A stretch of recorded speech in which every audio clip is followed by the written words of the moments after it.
Labrīt no rīta. Mēs ar Sāru esam ārā mežā. Tikko aizvedu mazo puiku.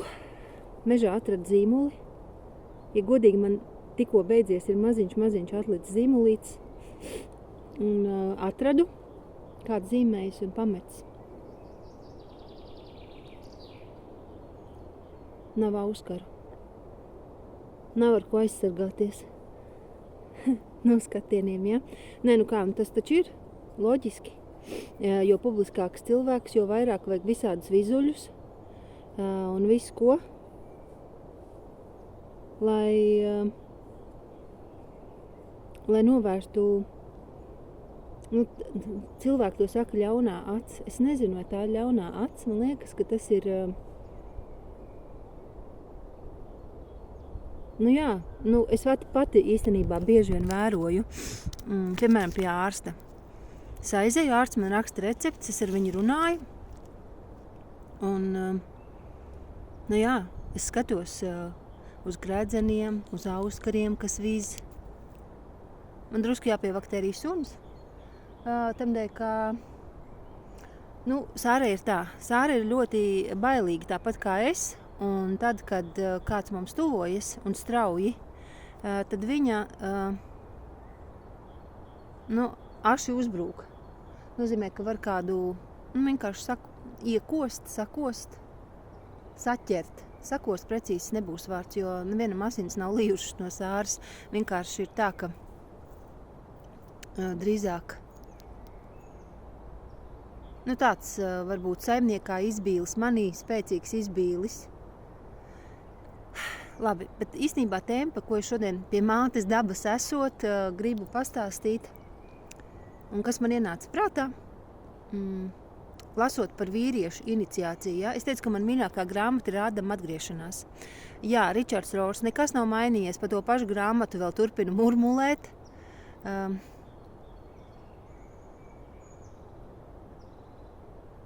Tur ir pa vīriešu iniciāciju patiesībā ļoti maza daļa grāmatas. Ļoti maza. Vairāk tur ir vispār pa cilvēkiem kopumā. Par sievietēm arī ļoti, ļoti daudz var atrast informācijas. Un tad es iedomājos vienkārši par to, par sieviešu iniciāciju. Kas tad ir spēcīgākā? Ko nozīmē vispār iniciācija? Tā ir tapšana, ja? Kā vīrietis jauns puisis kļūst par vīrieti, kā vīrietis kļūst par tādu spēcīgāku vīrieti sevī. Nevis spēka pozīcijas, ja, bet tādu daudz dimensiju vīrieti.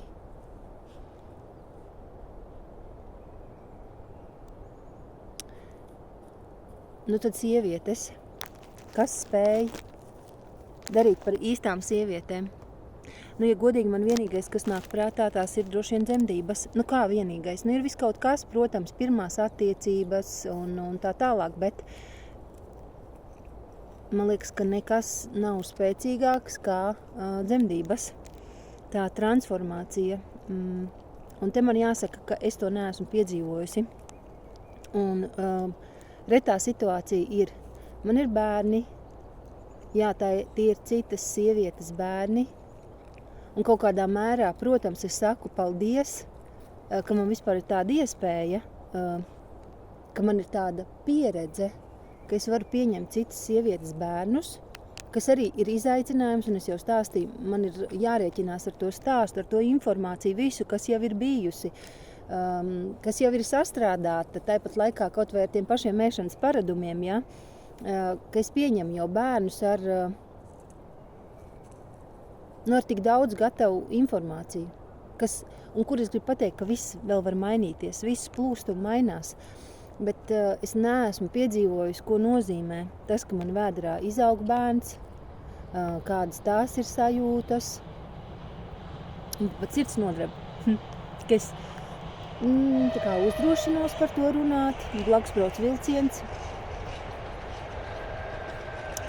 Jā, ka izaug, ka pa lēnām, ja, kā transformējas ķermenis. Un pēc tam, ko nozīmē tā dzimšana. Ko nozīmē dzimšana? Ka tu izmocies tās savas, es nezinu, cik stundas. Protams, brīnumi ir kā man krusmeitiņa piedzima, pusotra stunda laikam, vai pat stunda. Pati mazākā tagad. Tas ir tāds brīnums. Jā, bet sievietei tas ir tik liels pārbaudījums, un man tāda pārbaudījuma nav bijis. Un tāpēc es domāju, ka tas ir... man būtu ziņkāre, jā. Man, protams, būtu spēcīga zināt kāre, kā tas ir, jo tad man liekas, ka es tā kā... ir tā frāze, un tagad tu zini visu. Es atceros, ka man māsīca tā teica. Tad, kad viņai piedzima pirmais bērniņš, tad viņai aukle, kas bija izauklējusi viņu, palīdzējusi mammai pieskatīt bērnus, tad bija teikusi, tagad tu zini visu. Un tad es varu teikt, ka es nezinu visu. Bet daudzām sievietēm nav bērnu. Un tas ir...